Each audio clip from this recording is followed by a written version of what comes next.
Hey garden friends, happy Friday. So today I'm making a rectangle shaped arrangement in this hypertufa planter that I made a while ago. So yeah, it's pretty old. It's weathered for sure, but I really like it, and I really like to arrange in rectangle shaped planters. They seem a lot easier for me than like the round ones. So I've made quite a few of these shaped planters, but I'll show you the plants that I have. I have here an Echeveria blueprints, and as you can see, they're a darker green and they kind of look blue. Super beautiful Echeverias, and they get really big if you let them grow.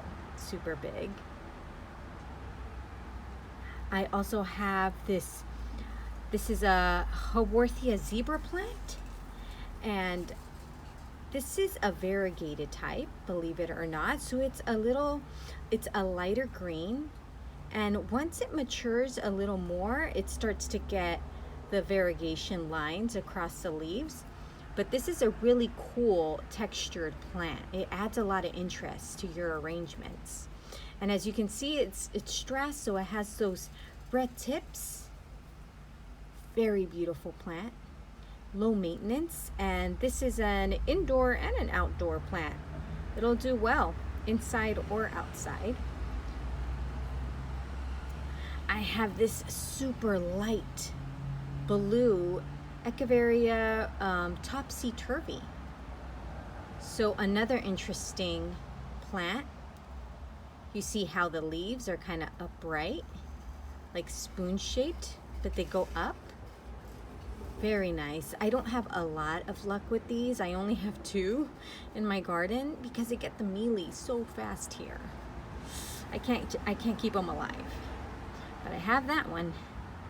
I also have this Crassula springtime, and a typical, you know, they're stacked. Crassulas are typically stacked. They grow tall. And this has like a little square shape. And in the springtime, they bloom clusters of pink flowers. A super pretty Crassula to have in your garden. And this one isn't stressed, but when it's stressed, the margins turn pink, or red, I should say. And last but not least, I have this super cool Haworthia. This, I want to say, is a Cymbiformis Haworthia, and they're super green. They've got the leaf windows, so the leaves are translucent to let the light in. And look how many babies this one has. This one has 1, 2, 3, 4, 5, and it has another one here, another one here. So 7 babies, and I only have this one in my collection. So I really take care of it. Try not to stress it out too much so it won't shrink and shrivel up and disappear on me. So I'm going to start my arrangement with some soil.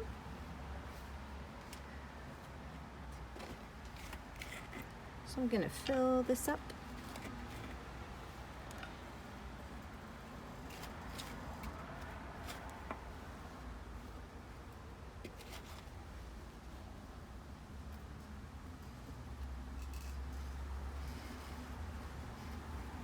Okay, that seems like it's enough soil there. I'll be starting with my Crassula springtime, and I'm going to put it in the corner right over here. It has a long stem, so I'm going to do a pretty deep well, maybe all the way to the bottom.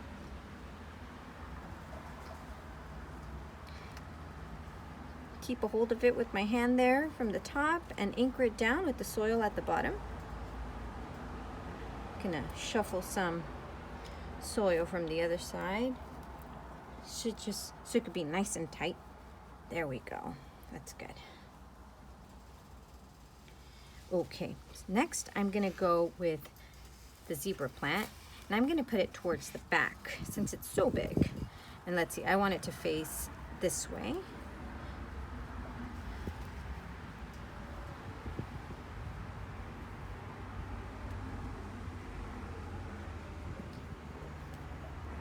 Tuck those roots in.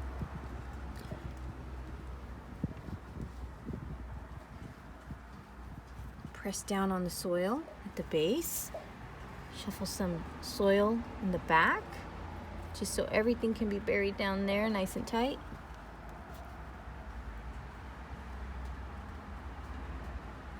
I'm gonna get some of those base leaves under. Okay, so I'm just gonna lift it up a little, tuck those roots in. Okay, just like that. Alrighty, it's nice. So far so good. And in this space here, I'm gonna put my Topsy Turvy. Since there's a lot of green, I think that this color will freshen up the planter, you know? So it's not all completely green, even though that would be completely fine. But it gives it a little more interest. A little more eye-popping. And I'm not gonna try and really handle this topsy-turvy because it does have a lot of farina on it that I don't wanna wipe off with my fingers. Press down on it. Okay. Let's see. Since this is a bigger one, I'm gonna probably put it towards the back with the babies in the front. Or should I put it like in the middle? Should I put it towards, because those babies should be in the front. So like that or like this. It'll have more space in the back. I'm just afraid that I won't be able to fit. Maybe I will. Okay. So I'm gonna dig a well right in the back over here so it can have a lot of space since it has all those babies on it. And I don't want to cut those babies off. I want them to keep growing there. And these this Haworthia has really shallow roots, as you can see. Fragile too. So I'm gonna try my best and kind of bunch those up, put those in that well. And now, how do I adjust this one? Okay, I think I'll just go like that. Just like that. Just gently tuck all that in. All that soil, tuck those roots in. I don't want them to be poking out. And I'll probably need to add more soil to the bag, so let me grab that. Okay.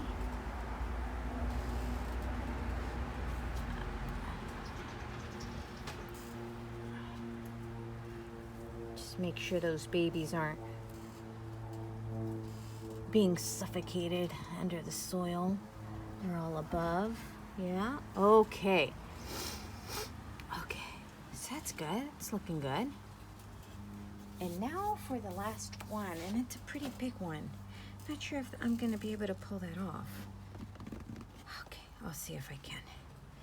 I'm just gonna push that Haworthia towards the back a little more, just so I can have some space for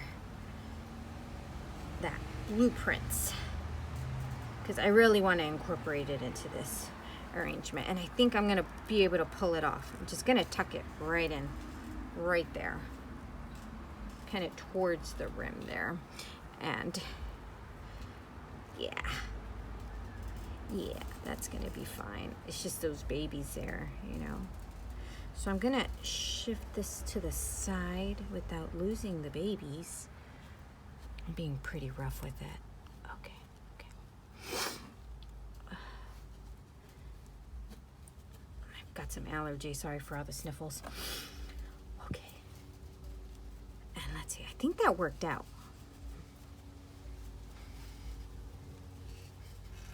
Yeah, that doesn't look too bad. That looks really nice. Yeah. I think I pulled it off. Cool. So I'm gonna add some stones now.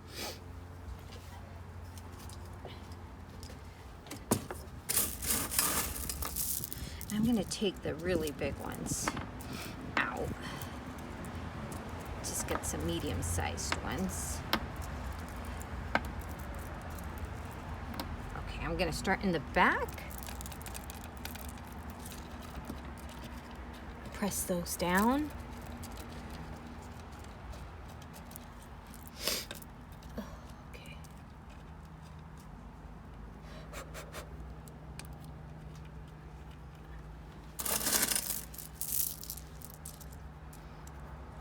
These are all pretty big. There we go.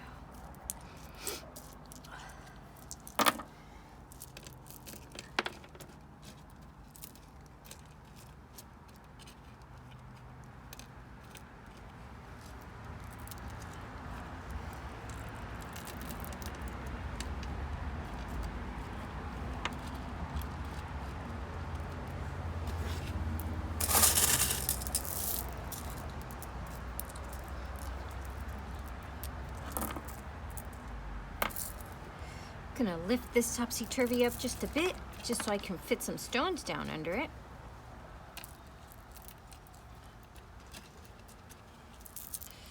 And I'm gonna try and get some in there. Gonna get my knitting needle, poke that through. Okay, not bad, not bad.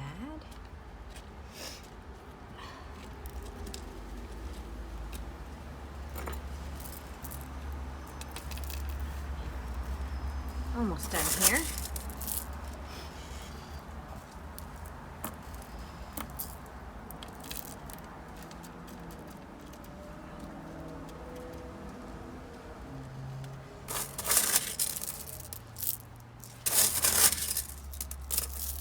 Okay. Gotta really blow my nose. Okay. I see a hole there, so I'm gonna tuck a few in there.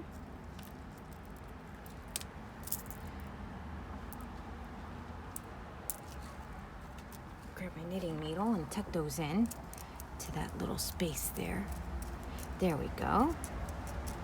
That's better.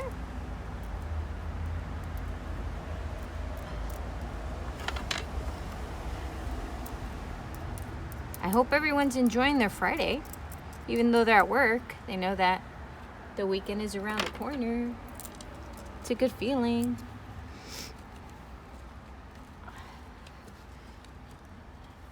Oh, and I think I'm done. I think I'm done with the stones, but I'm never done with the stones. Even after the video, I still tuck in more stones. It's never enough. It's like an obsession with me. It's weird.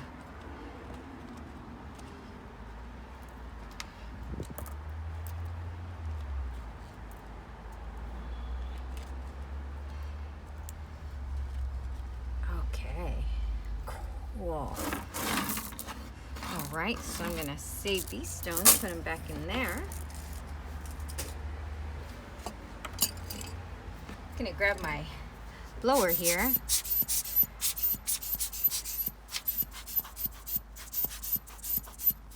Clean it off a bit.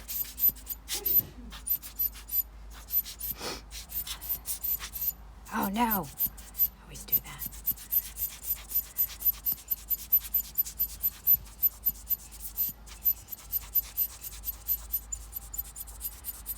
Okay, that's enough. I'm gonna try and sweep this soil. Be nice and clean.